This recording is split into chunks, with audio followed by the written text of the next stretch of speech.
Trop de spectateurs à Nîmes pour le match Nîmes Olympique Stade de Reims. Un certain nombre d'entre eux arrivèrent alors que les portes avaient été fermées. La capacité du stade était depuis longtemps atteinte et dépassée. Nîmes Olympique a été vraiment un grand du football français. Respecter tout le monde mais ne craindre personne. Nîmes Olympique ne craignait personne. À la fin des années 60, aux côtés de Marseille, Saint-Étienne et Bordeaux, Nîmes Olympique se fait une place parmi les grands. Dans son stade Jean Bouin, le club gardois écrit son histoire. 50 ans plus tard, les tribunes ont disparu. Reste le souvenir de ceux qui ont foulé un jour cette pelouse. On est sur le terrain de Jean Bouin, où j'ai joué 15 années ici. À Jean Bouin, d'un seul club que j'ai joué, c'est à Nîmes Olympique. C'était un endroit difficile pour les joueurs. C'est pour les adversaires.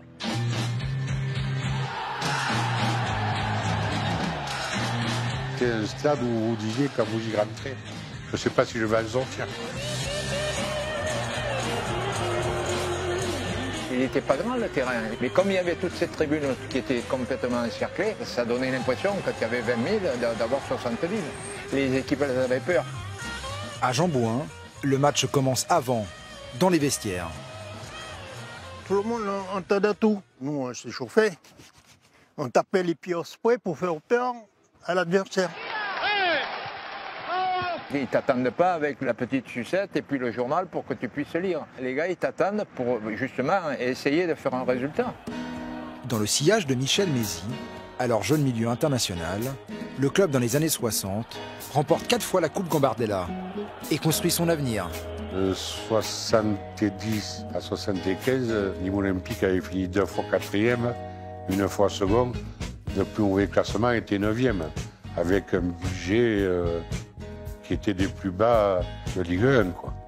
Mais Nîmes a des idées et un meneur d'hommes, Kader Firoud. Ah, nous avons une belle équipe. Alors, le Grand Cru, je pense, c'est une bonne équipe. Derrière, c'est solide.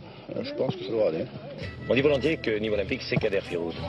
Bon, ça, je n'en sais rien. Enfin, moi, je pense qu'il y a 25 ans que je suis ici et que pour l'instant, je me trouve bien. Firoud, il nous mettait un ballon sur la table et tout le monde mettait la main dessus. Et puis, il nous dit, jurez comme quoi vous allez gagner ce match. Il fallait au charbon, et il fallait au charbon. Le destin de Nîmes se jouera lors de la saison 71-72. Face à eux, le Marseille de Skoblar et de Magnusson. C'est des derbys, c'est le derby. Quoi. Nîmes était un petit Marseille. Et puis c'était David qui se mesurait souvent à Goliath. Mars 72, 28e journée. Nîmes second reçoit Marseille premier. Le titre de champion de France est à la portée du vainqueur. Dans notre tête, les joueurs pensaient au titre. La rencontre va pourtant prendre un tournant inattendu. Nîmes démarre le match plus fort et à la 15e minute, par l'intermédiaire du Roumain Pierre Calab, va ouvrir le score. Mais l'émotion est trop forte, une tribune s'effondre sous le poids des supporters. Le match s'est interrompu plus de 20 minutes. Et nous, qu'on était en plein boom, il a fallu recommencer après, ça a été plus difficile. Voilà, c'est le destin. Mais j'étais content qu'il n'y avait pas des blessés graves. Le match finira par reprendre, mais les Nîmois ont perdu le fil. Marseille s'imposera au final 3-1.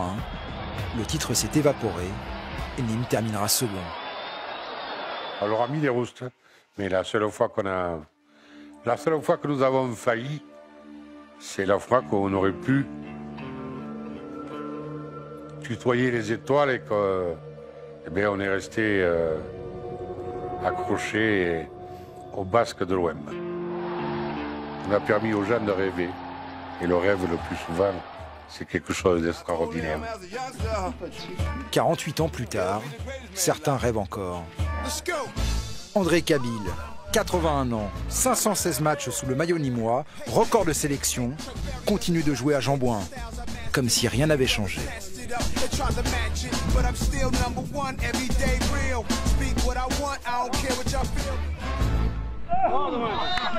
Toute la journée,